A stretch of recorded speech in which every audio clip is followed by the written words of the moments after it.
बात आती है केमिस्ट्री सब्जेक्ट की।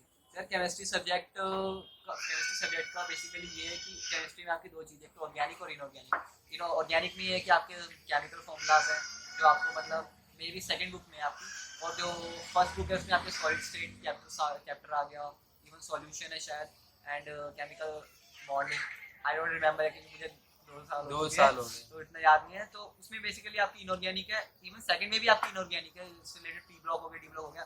ये जो आपके चैप्टर्स हैं ये स्कोरिंग चैप्टर्स हैं, क्योंकि आपका जो बोर्ड में आता है तो बेसिकली आपका जैसे 5-5 नंबर के क्वेश्चन है तो पार्ट्स में आते हैं, first A B C D, उनमें आपके 1 नंबर का होता है। इसमें आपकी ये रीजनिंग ही होती है कि जैसे कुछ एक एक नंबर के क्वेश्चन आ गए, और ये टू द पॉइंट आंसर होता है इनका। अगर आपको पता तो आप लिख दोगे, अगर आपको नहीं पता तो आप सोचते रहोगे या साइड वाले को देखोगे कोई आता है क्या, कोई आता है क्या।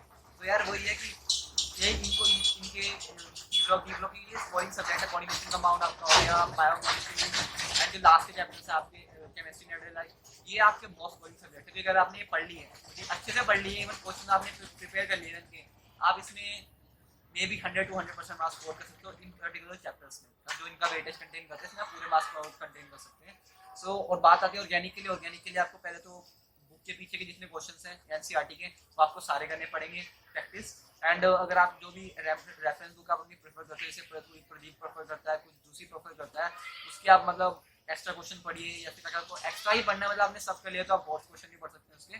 सो बेसिकली जो ज़्यादा केमिस्ट्री का पेपर आता है ऐसा कहा जाता है, और इवन मैंने खुद मतलब ये फेस आउट किया है कि जो केमिस्ट्री का पेपर होता है वो ज़्यादातर बुक के पीछे के जो क्वेश्चन होते हैं उसी से आता है। तो वही आप एनसीईआरटी जो है, एनसीईआरटी को ज़्यादा पहले प्रेफर करें, क्योंकि 80 to 90% वेटेज एनसीईआरटी का ही होता है। सो और बाद में जैसे मान लो अगर आपने तैयारी कर ली तो आपके जो लास्ट के महीने बस ऐसे फरवरी का टाइम होता है, उसमें बेसिकली बच्चे जो कोई भी सब्जेक्ट हो लास्ट के जो महीने टाइम होता है उसकी, जैसे कि अब इन जो पेपरों में छुट्टी पड़ती है, इनमें बच्चे जो आपके 10 ईयर के 10 ईयर उठाते हैं। 10 ईयर बेसिकली यार वो है कि जब आपके प्रीवियस ईयर के जो क्वेश्चन होते हैं उनको उठाते हैं, उनको प्रिपेयर करते हैं, क्योंकि ज़्यादातर कहा जाता है कि जो पेपर आता है मतलब मोस्टली फॉर्मेट में आपको एक ऑर्डर पता चल जाता है, और जो आपके पीछे के जो जब क्वेश्चंस आते हैं वो उन्हीं में से आने की प्रोबेबिलिटी हो जाती है, और या फिर सेम क्वेश्चन आ जाते हैं, बस थोड़ी वैल्यूबल चेंज हो जाती है इवन न्यूमेरिकल्स में। लेकिन और ये फैक्ट ये है कि केमिस्ट्री के पेपर में यार न्यूमेरिकल इजी आते हैं, तुम्हें ही पता है, क्योंकि जो न्यूमेरिकल आएगा या तो फर्स्ट स्टेप या तो सॉलिड स्टेट से आएगा, वही की एक ही वैल्यू दे दी, एफसीसी स्ट्रक्चर ये दे दिया, या तो इसकी डेंसिटी निकालो या ना। ये बहुत इजी क्वेश्चन है even in compare to numericals.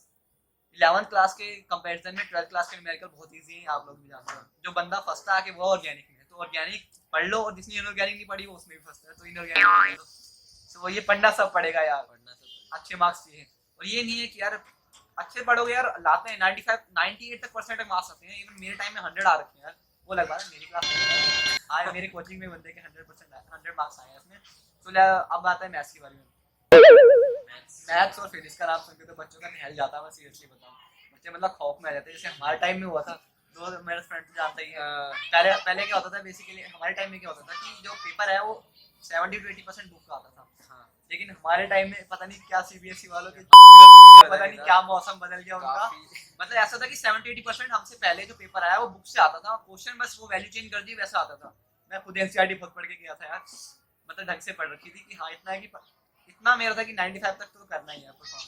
लेकिन कितने ऐसे वैसे मेरे बोलना जरूरी है बता सकते वैसे मेरे 87 आए थे यार, मेरे 81 आए थे। आई नो इतने अच्छे नहीं है, लेकिन मेरी क्लास में 95 हाईएस्ट थे यार। सो चलो मार्क्स की तरफ नहीं जाते हैं। तो बेसिकली क्या हमारे टाइम में क्या था, उस टाइम पे हमसे पहले 70 to 80% पेपर था, ऐसा सीबीएसई का फॉर्मेट था कि आपका बुक से आता था, बस थोड़ी वैल्यू चेंज हो जाती थी।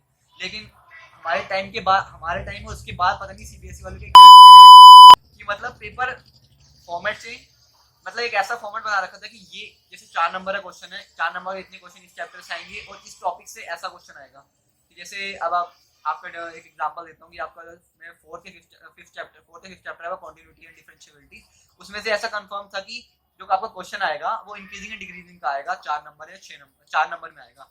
उन्होंने हमारे साथ पता नहीं क्या किया, उसमें लोकल मैक्सिमा लोकल मिनिमा का क्वेश्चन दे दिया। उसके लिए हम इतना प्रिपेयर, क्योंकि हमारी इवन जब मैं भी ट्यूशन जाता था तो उन्होंने बोला था कि इतना ध्यान मत देना इस पे, हाँ पढ़ लेना, लेकिन इतनी प्रोबेबिलिटी है कि इसकी मतलब जो आपके इंक्रीजिंग और डिक्रीजिंग वाले क्वेश्चन हैं कंपेयर टू दैट, उसकी प्रोबेबिलिटी है कि 90 to 99% की यही आएंगे। लेकिन वो नहीं वो इवन प्रोबेबिलिटी में यह था कि एक आपका बाइनोमियल डिस्ट्रीब्यूशन है, उसकी प्रोबेबिलिटी थी कि 6 नंबर में वो आएगा, तो उसकी 99.9% प्रोबेबिलिटी की वही आता है, और वो आता ही था और आएगा, ऐसा टीचर्स ने कहा था।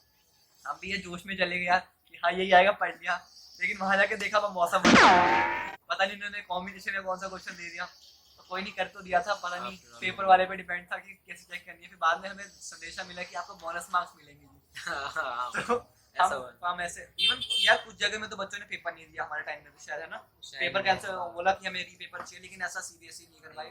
तो चलो ये तो बात की बात है, छोड़ो। तो मैथ्स की प्रिपरेशन के लिए यार यही है कि पहले तो आपकी एनसीईआरटी मस्ट है। एनसीईआरटी में पहले आप जो जैसे आपका टॉपिक कर रहे हो, तो टॉपिक में तो आपकी जो फर्स्ट चीज है वो है कि आपके न्यूमेरिकल्स, आपको जैसे एक्सरसाइजेस दे रखी है, पहले एक्सरसाइजेस करो, टॉपिक वाइज जो आपने प्रिपेयर किया उसकी एक्सरसाइज सारी करो। एंड द सेकंड थिंग जो आपकी मिसलिनियस एक्सरसाइज होती है लास्ट में, हर चैप्टर के लास्ट में होती है, वो आपके इंपॉर्टेंट क्वेश्चन होते हैं, उन्हीं से रिलेटेड या उनके जैसे क्वेश्चन आने की प्रोबेबिलिटी होती है आपके मैथ्स के पेपर में, तो आप उन्हें तो अच्छी तरीके से प्रिपेयर करें।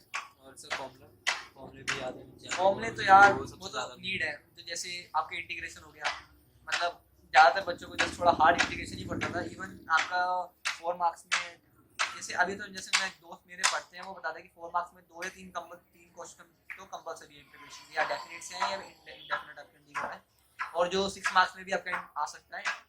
तो इंटीग्रेशन मस्ट है, इंटीग्रेशन बहुत इंपॉर्टेंट है, बता रहा हूँ। अभी ढंग से पढ़ लो, क्योंकि अगर आपको बाद में इंजीनियरिंग या पढ़ना है, मैथ्स पढ़नी है, इंटीग्रेशन आपको सताएगी सपने में आके। इंटीग्रेशन और डिफरेंशियल से कॉमर्स में भी application of integration and derivation ये सब यूज हो रहा है। तो यार वही बात है कि आप अगर आप अभी बेसिक आपका क्लियर है, आप आगे जाके आपको बहुत हेल्प होने वाली है। वरना अगर आगे पढ़ोगे तो फिर पुरानी बुक उठा के लेके आनी पड़ेगी, आपने रद्दी बेच रखी है कि मम्मी लानी पड़ेगी, पैसे दो रद्दी से लेके फिर पढ़ो, तुम्हारा टाइम जाएगा, ऐसे पढ़ लो। सो उसके से कुछ देखना भी नहीं चाहिए। या ये बात भी अच्छी है कि 11th-12th की बुक को यार एक चीज याद रखना कि 11th-12th की बुक को कभी भी किसी को भी अपने रिश्तेदार हो, जितना भी अच्छा दोस्त हो, मत बेचो। अगर आए तो बोल देना यार मम्मी ने कबाड़ी को दे दी, ठीक है, ये कोई भी बहाना मार देना, क्योंकि यार ये आपको हेल्प करेगी अगर आप कोई भी फील्ड के बच्चे हो, ठीक है, क्योंकि आपकी बेसिक्स है और बेसिक्स आपकी अच्छी हैं और बेसिक से आपके काम आएंगे आगे जाके, इसलिए ये बुक कर सकते हैं हम। तो मैथ्स का वही है यार, जो भी आप टॉपिक कर रहे हो एक्सरसाइज अच्छी तरीके से करो, बेसिक एक्सरसाइज जो आपके लास्ट में वो अच्छे से प्रिपेयर करो, और रेफरेंस बुक प्रेफर करनी है तो आर डी शर्मा बेस्ट है यार। मैंने खुद आर डी शर्मा से पढ़ा है, क्योंकि वो आपका आर डी शर्मा के ऐसा है कि उन्होंने अपने ये टॉपिक वाइज क्वेश्चन को बांट रखा कि जैसे एक पर्टिकुलर आपका वो है, जैसे एक टॉपिक है तो उससे रिलेटेड पहले सारे क्वेश्चन दे दिए, फिर नेक्स्ट टॉपिक, ऐसा नहीं मिक्स जंबल टाइप नहीं कर रखा उन्होंने। एक टॉपिक दे रखा, उससे रिलेटेड क्वेश्चन दे रखे, वो आपने प्रिपेयर कर लिया, आपने कह दिया कि हाँ मेरा ये टॉपिक पूरा हो गया अच्छी तरीके से, इससे कोई भी क्वेश्चन है मैं इसको अटेम्प्ट करता हूँ एग्जाम में। तो यही है।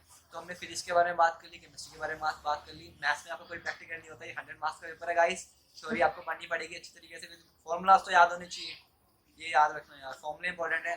अगर आपको याद नहीं होते तो एक काम करो, एक मतलब पेपर लो, उसके ऊपर फॉर्मूले लिखो, जहाँ भी आप पढ़ते हो या जहाँ, मतलब ये फंडा ऐसा कहते हैं पुराना तरीका कि हाँ जहाँ भी आप पढ़ते हो जहाँ भी आप उठते हो उसको चिपका लो, तो जैसे आप सुबह आपकी आंखें खुले तो वो पढ़ लिया कि हाँ एक दिन आपने रिवाइज कर लिए सारे फॉर्मूले। ऐसा हमारे टीचर भी क्या करते थे, मैंने अप्लाई पहले एक बार याद करके एक बार सोने से पहले उसे पढ़ के सो जाओ, और उठने से पहले जब नहीं सॉरी मतलब जब उठ के सो, उठने से पहले तो क्या बोल गया मैं, मतलब जब आप उठोगे तो उसको देखो, मतलब किसी का चेहरा में देखना, सबसे पहले बस फॉर्मूले देखो, फॉर्मूले दिमाग में घूमते रहने चाहिए, ठीक है। हमारे टीचर्स ने काम में फॉलो किया है, इफेक्टिव है यार, मुझे खुद को याद है अभी तक ट्रिग्नोमेट्रिक्स के, इंटीग्रेशन के, डिफरेंशिएशन के आपको याद होनी चाहिए।